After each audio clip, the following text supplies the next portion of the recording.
Santo Antônio de Pádua, no Brasil, tornou-se muito famoso por ser considerado o santo casamenteiro, sendo acorrido especialmente neste período pelas pessoas que desejam se casar. É uma devoção, porém, Santo Antônio vai muito mais além do que permanecer no inconsciente coletivo como aquele que resolve dificuldades amorosas.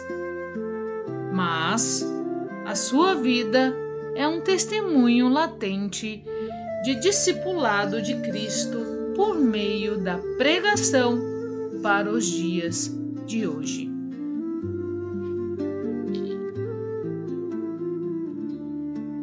Uma curiosidade: uma crença popular que Santo Antônio é o santo protetor dos casamentos e que ele intercede para ajudar a resolver problemas relacionados a casamentos arranjados ou para encontrar um parceiro. Ele é conhecido como o santo casamenteiro por causa da sua oposição aos casamentos de interesse financeiro, defendendo que o amor deve ser a base do matrimônio.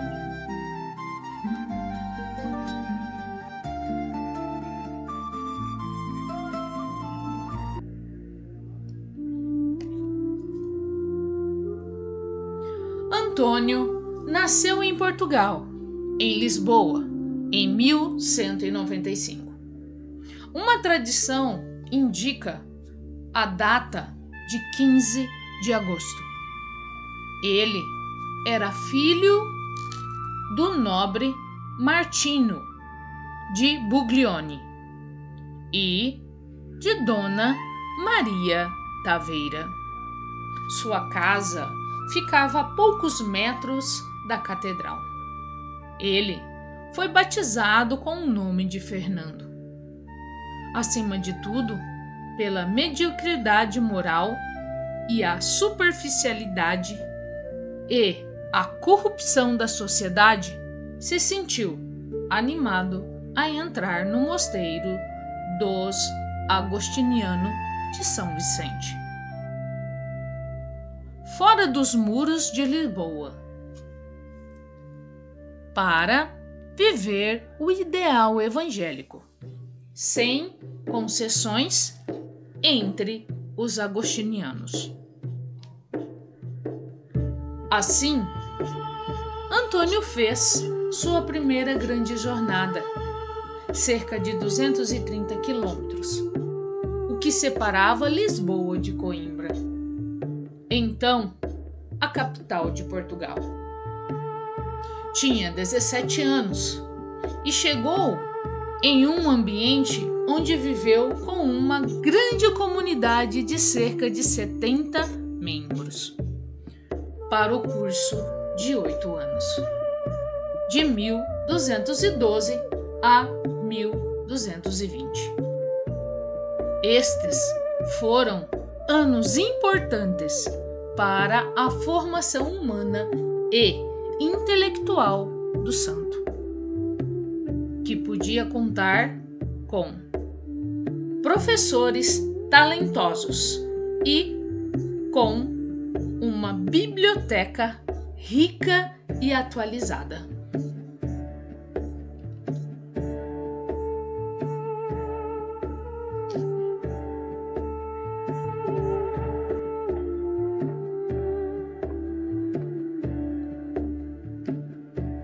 Fernando dedicou-se completamente ao estudo das ciências humanas e teológicas. Os anos passados em Santa Cruz de Coimbra deixaram um traço profundo na fisionomia psicológica e no processo existencial do futuro apóstolo. Foi ordenado sacerdote, provavelmente no ano de 1220. Em setembro de 1220, Fernando deixou os agostinianos para vestir a túnica grossa e marrom dos franciscanos.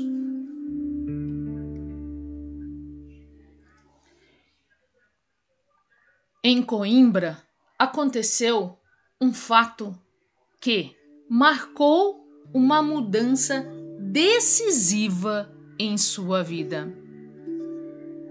Em 1220, foram expostas as relíquias dos primeiros 5 missionários franciscanos que haviam se dirigido a Marrocos, onde encontraram o martírio. Este acontecimento fez nascer no jovem Fernando o desejo de imitá-los e de avançar no caminho da perfeição cristã. Então, ele pediu para deixar os cônegos agostinianos e converter-se em frade menor. Sua petição foi acolhida e, tomando o nome de Antônio, também ele partiu para Marrocos.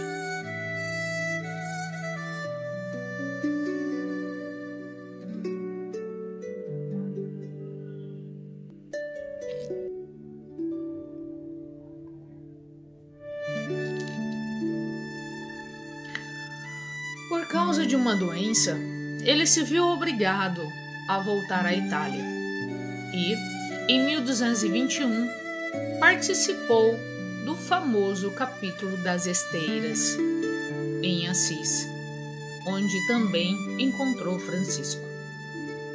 Depois disso, viveu por algum tempo escondido totalmente em um convento perto de Forli, no norte da Itália, onde o Senhor o chamou para uma missão.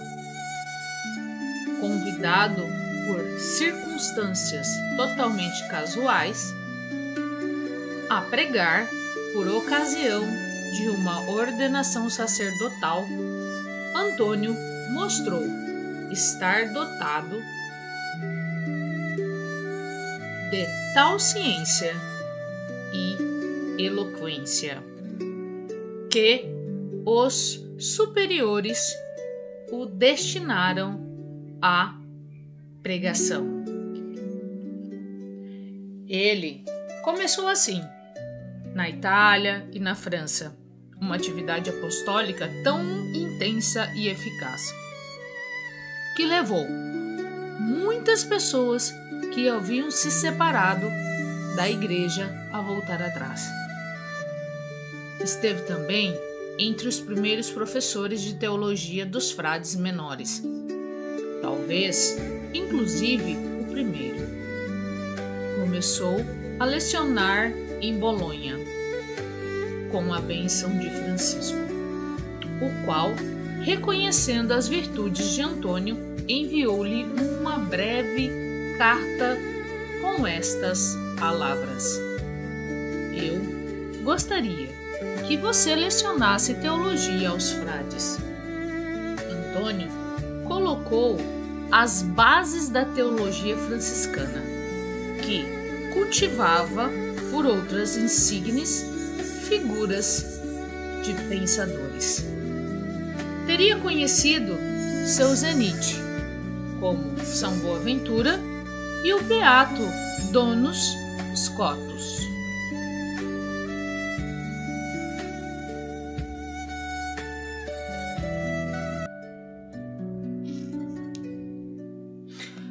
Nomeado como superior provincial dos frades menores da Itália setentrional, continuou com o ministério da pregação, alternando-o com as tarefas de governo. Concluído o mandato de provincial, retirou-se perto de Pádua, onde já havia estado outras vezes.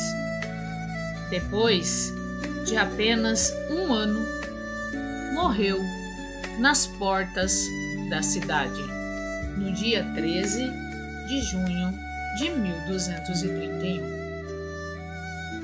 Pádua, que o havia acolhido com afeto e veneração em vida, prestou-lhe sempre honra e devoção.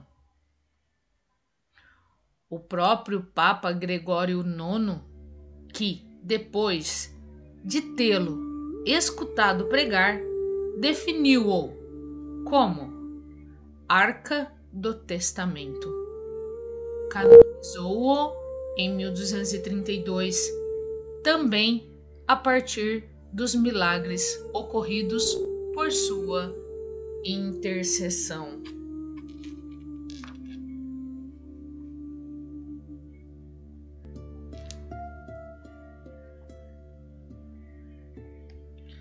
No último período da sua vida, Antônio escreveu 2 ciclos de sermões, intitulados, respectivamente, Sermões Dominicais e Sermões sobre os Santos, destinados aos pregadores e professores de estudos teológicos na ordem franciscana.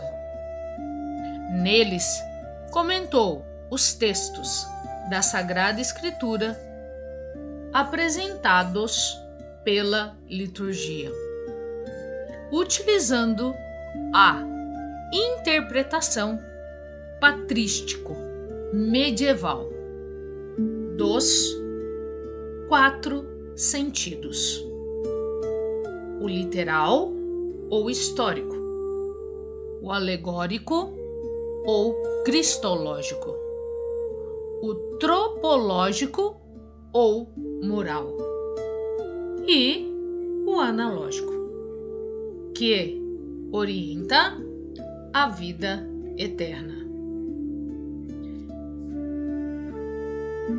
É tanta a riqueza de ensinamentos espirituais contida nos sermões que o venerável Papa Pio XII, em 1946, proclamou Antônio como doutor da Igreja, atribuindo-lhe o título de doutor evangélico,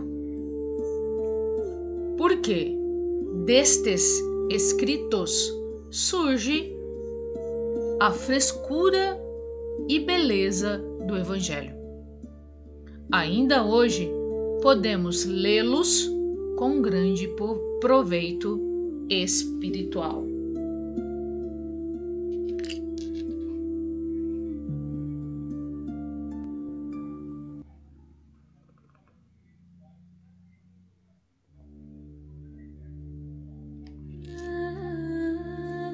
Nos sermões, ele fala da oração como uma relação de amor que conduz o homem a conversar docentemente com o Senhor, criando uma alegria inefável que envolve suavemente a alma em oração.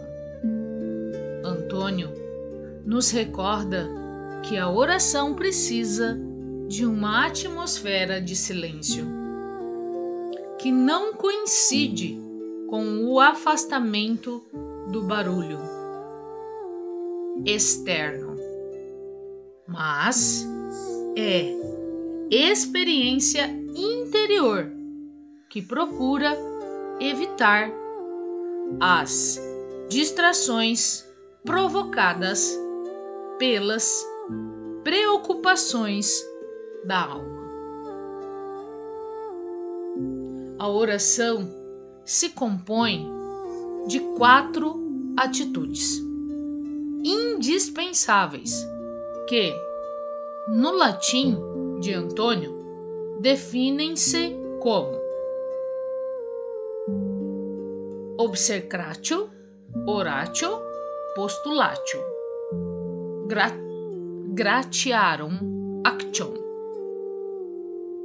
Poderíamos traduzi-las assim: abrir com confiança o próprio coração a Deus, conversar afetuosamente com Ele, apresentar-lhe as próprias necessidades, louvá-lo e agradecer-lhe.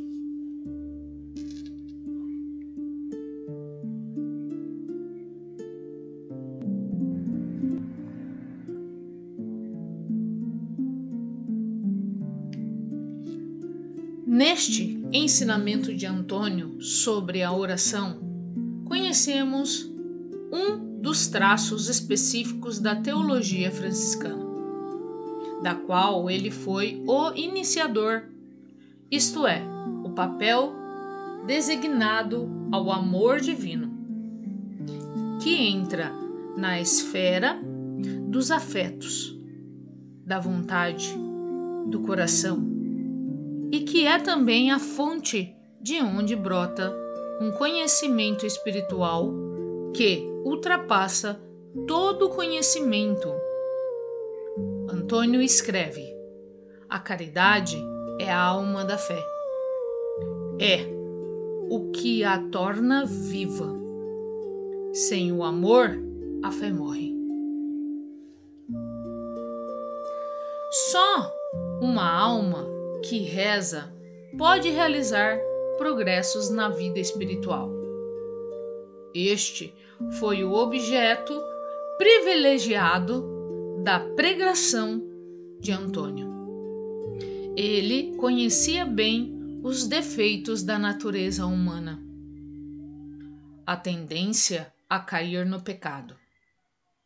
Por isso, exortava continuamente a combater a inclinação à cobiça, ao orgulho, à impureza e à prática às virtudes da pobreza e da generosidade, da humanidade e da obediência, da castidade e da pureza.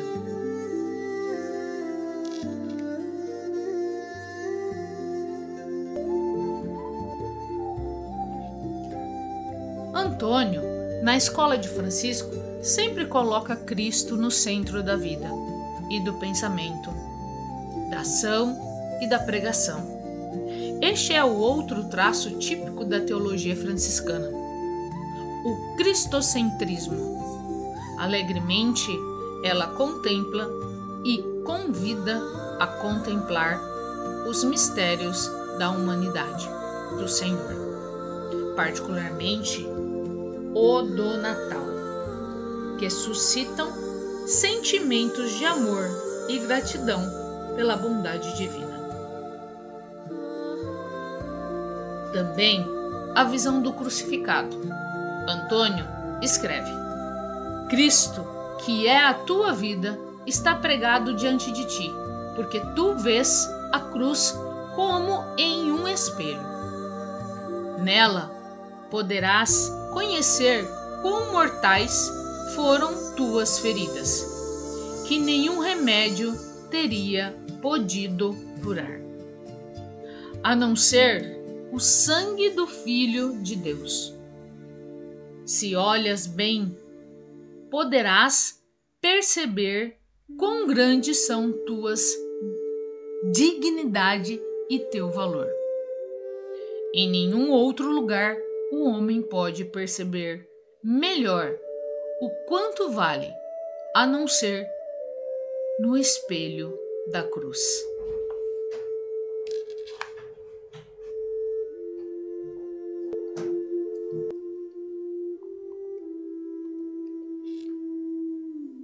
Que Antônio de Pádua, tão venerado pelos fiéis, interceda pela Igreja inteira, sobretudo por aqueles que se dedicam à pregação, que estes, inspirando-se em seu exemplo, procurem unir a doutrina sã e sólida, a piedade sincera e fervorosa e a incisividade da comunicação.